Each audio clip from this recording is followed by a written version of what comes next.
আপনি কি জানেন খালিদ বিন ওয়ালিদ ছিলেন এমন এক যোদ্ধা যাকে শত্রুরা আল্লাহর তরবারি বলে ডাকত।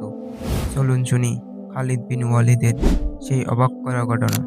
খালিদ বিন ওয়ালিদ বীর যোদ্ধা ছিলেন। খালিদ বিন ওয়ালিদ ওনার জীবদ্দশায় ওনার নেতৃত্বে যতগুলো যুদ্ধ হয়েছে একটা যুদ্ধেও তিনি পরাজয় বরণ করেন নাই। কিন্তু তিনি ইসলাম ধর্ম গ্রহণ করেছেন অনেক দেরিতে, অষ্টম হিজরিতে। অষ্টম হিজরির আগে উনি মুশরিকদের পক্ষে লড়াই করেছেন। ওনার হাতে কত মুসলিম সাহাবী যে নিহত হয়েছে হিসাব নাই। উনি উহুদের যুদ্ধে মুসলমানদের যে পরাজয় ভাব, কঠিন পরিস্থিতির মুখোমুখি ওনার কারণে পেছন থেকে এমন আতর্কিত আক্রমণ করেছেন, মুসলমানদের কচুকাটা করেছেন। বিষ্ণুনবী টার্গেট করে রাখছে, তুমি আমাদের মুসলিমদের এত ক্ষতি করলা, তুমি যখন মুসলমান হবা তোমার দিয়ে আমি এমন কাম করামু। অষ্টম হিজরিতে আল্লাহ তাআলা হেদায়েতের নূর দিয়ে ওনার হৃদয়টাকে উজালা করে দিলেন। বিশ্বনবীর টার্গেট ফুলফিল হলো। ওই যে টার্গেট করে রেখেছেন আর দোয়া করেছেন, খালিদ বিন ওয়ালিদ যদি মুসলিম হয় তাকে আমি মিলিটারি চিফ বানাবো। বিষ্ণু ইসলাম উনাকে সামরিক অভিযানে প্রেরণ করেছেন। ওমরে ফারুকের সময়কালে